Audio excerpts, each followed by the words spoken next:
Lectura de la profecía de Oseas. Israel era una viña exuberante que producía su fruto. Cuanto más se multiplicaban sus frutos, más multiplicaba él los altares. Cuanto mejor le iba al país, mejores hacía él las piedras conmemorativas.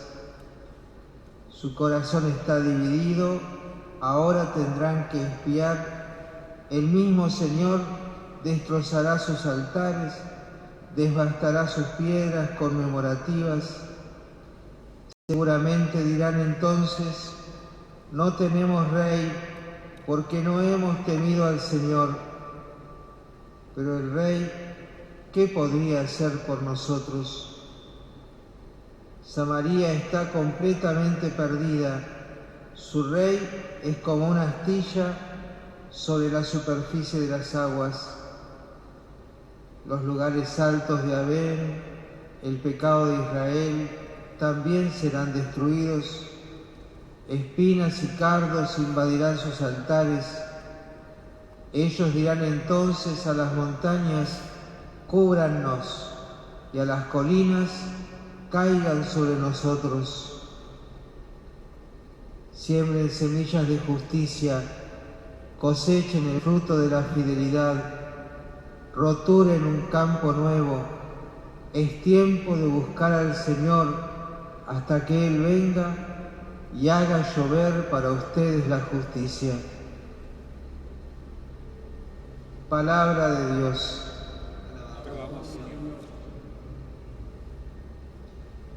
Busquen el rostro del Señor. Busquen el rostro del Señor.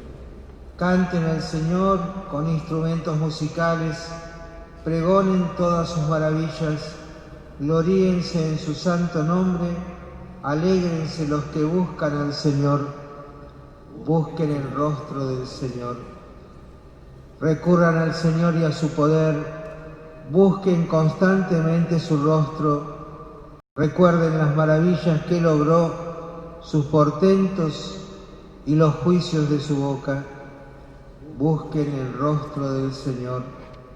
Descendientes de Abraham, su servidor, hijos de Jacob, su elegido, el Señor es nuestro Dios, en toda la tierra rigen sus decretos. Busquen el rostro del Señor.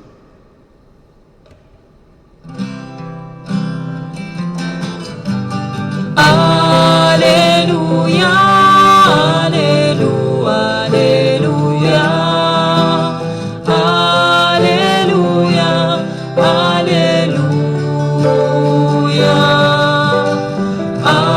aleluya,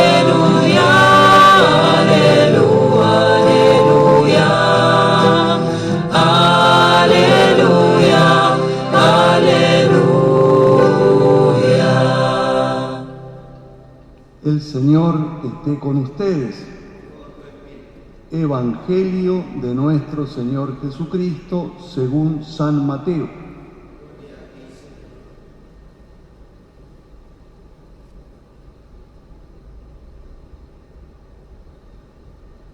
Jesús convocó a sus 12 discípulos y les dio el poder de expulsar a los espíritus impuros y de sanar cualquier enfermedad o dolencia.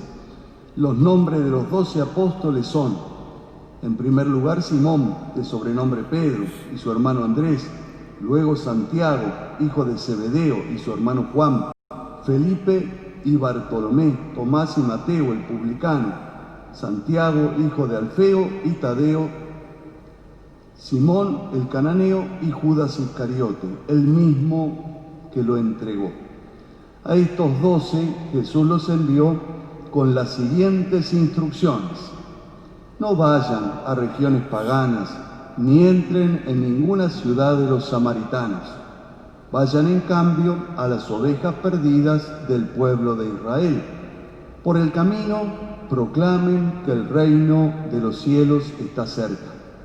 Sanen a los enfermos, resuciten a los muertos, purifiquen a los leprosos, expulsen a los demonios.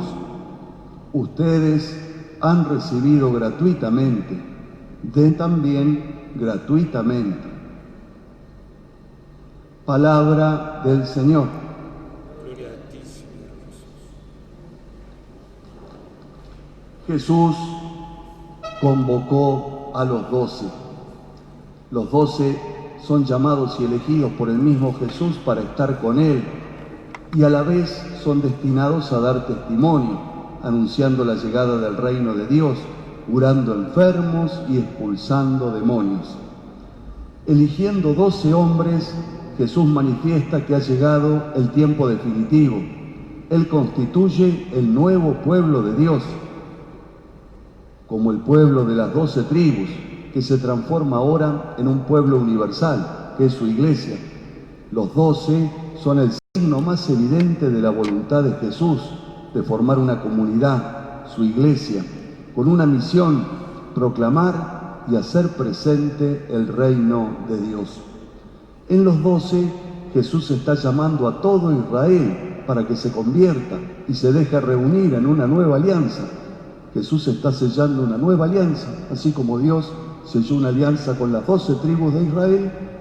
Jesús está sellando una alianza con su sangre, en la que también está invitado Israel y todo el pueblo de Israel y todos los pueblos a aceptarlo a Jesús en su nueva alianza. Los 12 deben ir primero por eso a las ovejas perdidas del pueblo de Israel.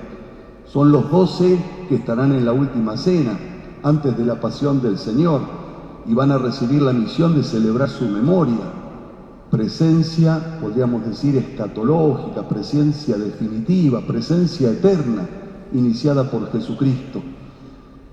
En cierto sentido, podemos decir que la última cena es el acto de la fundación de la Iglesia. Jesús se da a sí mismo y crea una nueva comunidad, unida para siempre con Él. Entre la Iglesia y Cristo no existe ninguna contraposición, son inseparables, a pesar de los pecados de los hombres que componemos la Iglesia.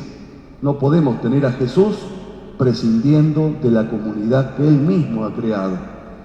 Entre el Hijo de Dios y la Iglesia existe una profunda, misteriosa continuidad, que lo hace presente a Cristo siempre en su pueblo. Siempre es contemporáneo nuestro. En su Iglesia, Él mismo se da a nosotros. Su presencia, entonces, es motivo de alegría y de salvación. Lo fue en el 200, en el 500, en el 800, en el 1000, en el 1500, 1900, en el 2000, y lo es ahora en el 2020. La presencia de Cristo es fuente de alegría y de salvación. Él está en su Iglesia, y si está presente el reino de Dios, que viene con el Señor Jesucristo. Por eso, los que afirman Jesús sí, la Iglesia no, tienen un Jesús de fantasía, y perdónenme el término, un Jesús de plástico. Jesús no existe sin su Iglesia. Jesús no existe sin su Iglesia. Jesús quiere a su Iglesia. Quien rechaza a su Iglesia, rechaza a Jesús. Recuerden cuando Pablo lo está persiguiendo, Jesús le dice: ¿por qué me perseguís? Y él dice: ¿vos quién sos? Yo soy Jesús, a que vos perseguís. Quien habla mal de la Iglesia, quien persigue a la Iglesia, persigue a Cristo. Es su comunidad. Jesucristo se identifica con su comunidad. Los 12 se dejaron conquistar por Él, por su mirada, por su persona, por su invitación, por su llamada. Que cada uno de nosotros también pueda anunciar con su vida y con sus palabras el reino de Dios y su justicia en este tiempo que nos toca vivir.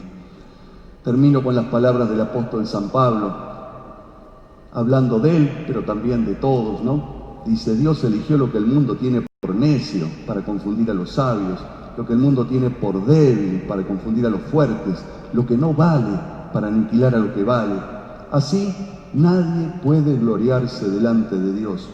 Por mi parte, dice Pablo, no quiero saber nada fuera de Jesucristo y Jesucristo crucificado.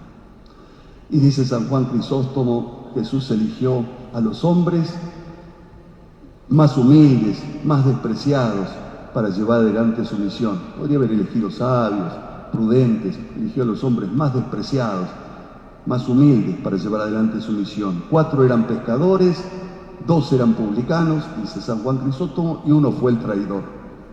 A esos eligió Jesús.